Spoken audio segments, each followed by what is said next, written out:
My name is Tom Goldtooth. I'm the Executive Director of the Indigenous Environmental Network. We're based in North America, Turtle Island.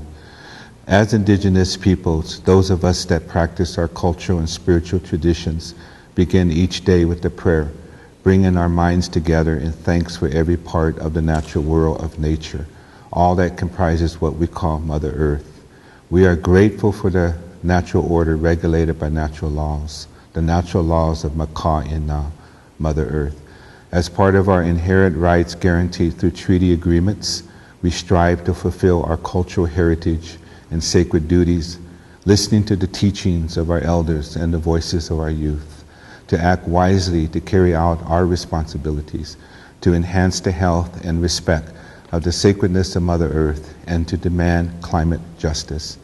We acknowledge that to deal effectively with climate change, all people and all sovereigns must work together to adapt and take action on real solutions, to work for systems change, not false solutions, that will ensure for the survival of this planet as we know it. We are of the earth. The earth is the source of life to be protected, not merely a resource to be exploited. Water is her lifeblood. The air, the atmosphere must be clean to provide its role as the breath of all life. Our prophecies and teachings tell us that life on Mother Earth, as we have known it, is in danger of coming to an end. We have accepted the responsibility designated by our prophecies to tell the world that we must live in peace and harmony and ensure the rights of Mother Earth are fully recognized. The destruction of the environment, of the atmosphere, of the sea ice and glaciers must not be allowed to continue. For if it does, Mother Earth will react in such a way that almost all people will suffer the effects of the Earth trying to balance herself. A growing body of Western scientific evidence now suggests what First Nations Indigenous peoples have expressed for a long time. Life as we know it is changing. We can no longer afford to ignore the consequences of this evidence. We must learn to live with this shadow and always strive towards the light that will restore the natural order. How Western science and technology are being used needs to be examined in order for Mother Earth to sustain life. The world is beginning to recognize that today's market-driven economies are not sustainable and place in jeopardy the existence of future generations. It is upsetting the natural order and natural laws created for all our benefit. The continued extraction and destruction of natural resources is unsustainable. The four elements of fire, water, earth, and air sustain all life.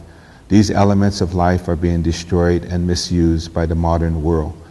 Fire gives life and understanding, but it is being disrespected by technology of the industrialized world that allows it to take life, such as the fire in the coal-fired power plants, the tar sands in situ thermal technologies and upgraders, waste-to-energy incineration, fossil fuel combustion engines, and other polluting technologies that add to greenhouse gases. Coal, tar sands, and oil shale extraction is being used to fuel the greenhouse gases that is causing global climate change. Because of our relationship with our lands, waters, and natural surroundings, which has sustained us since time immemorial, we carry the knowledge and ideas that the world needs today. We know how to live with this land. We have done so for thousands of years. We are a powerful spiritual people.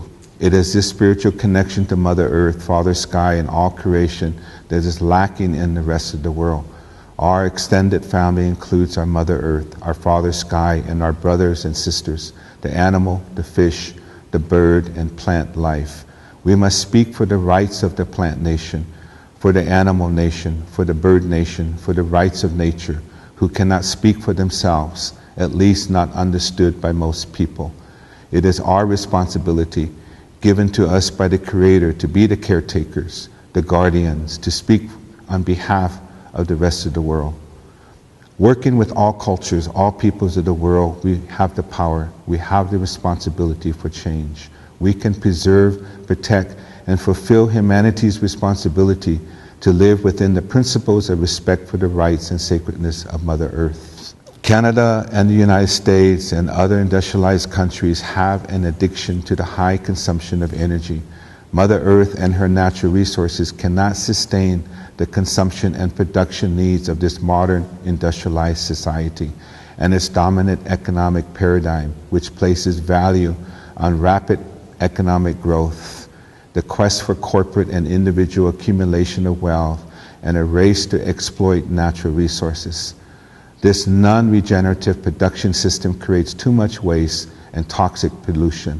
We recognize the need for Canada, the United States, and other industrialized countries to focus on new economies governed by the absolute limits and boundaries of ecological sustainability, the carrying capacities of our Mother Earth, a more equitable sharing of global and local resources, encouragement and support of self-sustaining communities, and respect and support for the rights of Mother Earth and nature. Mother Earth is a living being.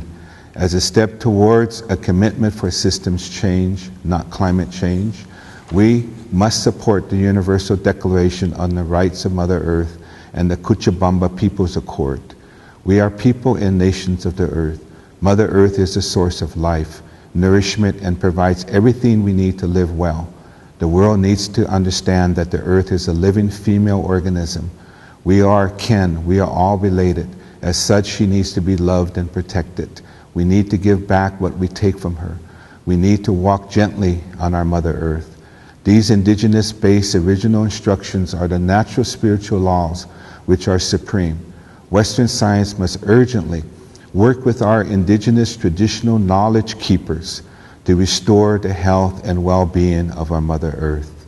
For the future of all children, for the future of Mother Earth and Father Sky, we call upon the leaders of the world at all levels of government, and especially the corporations and extractive industries and financial institutions, to accept responsibility for the welfare of future generations.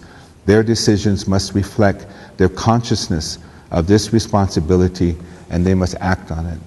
In recognizing the root causes of climate change, I call upon the industrialized countries and the world to work towards decreasing dependency on fossil fuels.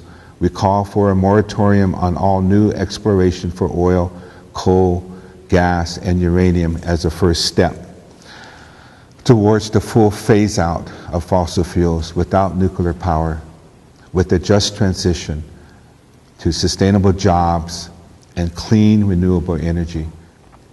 We take this systems change position and make this recommendation based on our concern over the disproportionate social, cultural, spiritual, environmental, and climate impacts on indigenous peoples who are the first and the worst affected by the disruption of intact habitats and the least responsible for such impacts. We must be part of a world social movement that confronts the terminal crisis of a civilizing model that is patriarchal and based on the submission and destruction of human beings and nature that accelerated since the industrialized revolution.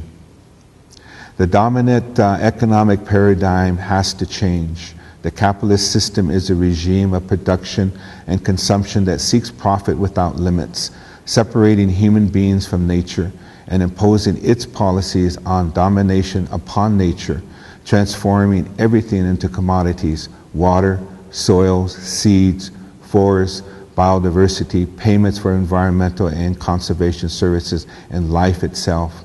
Globally, now you can find a gourmet of menus ranging from commodification dishes of indigenous traditional knowledge, of our human genome, of the commodification and privatization of our forests. Humanity must confront this great dilemma: to continue on the path of capitalism, depredation, and death, or to choose the path of harmony with nature and respect for life. It is imperative that we forge a new system that restores harmony with nature and among human beings. And in order for there to be balance with nature, there must first be equity among human beings and full recognition of the rights of indigenous peoples through the full implementation of the United Nations Declaration on the Rights of Indigenous Peoples. To face climate change, we must recognize Mother Earth as the source of life and forge a new system of change. The Indigenous Environmental Network, as a supporter of systems change, not climate change, encourages the people of the world in supporting a just transition into a green economy, freeing humanity from dependence on an unsustainable carbon-based fossil fuel economy. This transition must be based upon development of a sustainable agricultural economy, ensuring food security for local communities, sustainable buildings, clean energy and energy efficiency, and natural resource management systems based upon indigenous science and traditional knowledge. We must be a movement committed to development of economic systems that enable life enhancement as a core component. We thus dedicate ourselves to the restoration of true wealth for all peoples. In keeping with our traditional beliefs and our traditional knowledge, this wealth is based not on monetary riches, but rather on healthy relationships, relationships with each other, and relationships with nature and its natural elements of Mother Earth. Who guards this web of life that nurtures and sustains us all? Who speaks for nature? Each has a unique role and a critical part of this circle of life. Each is sacred and a unique living being with its own right to survive, and each plays an essential role in the survival and health of the natural world. The Creator has entrusted us with the sacred responsibility to protect and care for the land and all of life, as well as to safeguard its well-being for future generations to come. As Indigenous peoples, we have the sacred right and obligation to protect the commonwealth of all lands and the common health of humanity and all our relations for this generation and 7 generations to come. We are the guardians for the 7th generation. We only have one Mother Earth, so let's make the right decision to protect the only planet we have. Achehat, Wopata, Mitakewase, all my relations.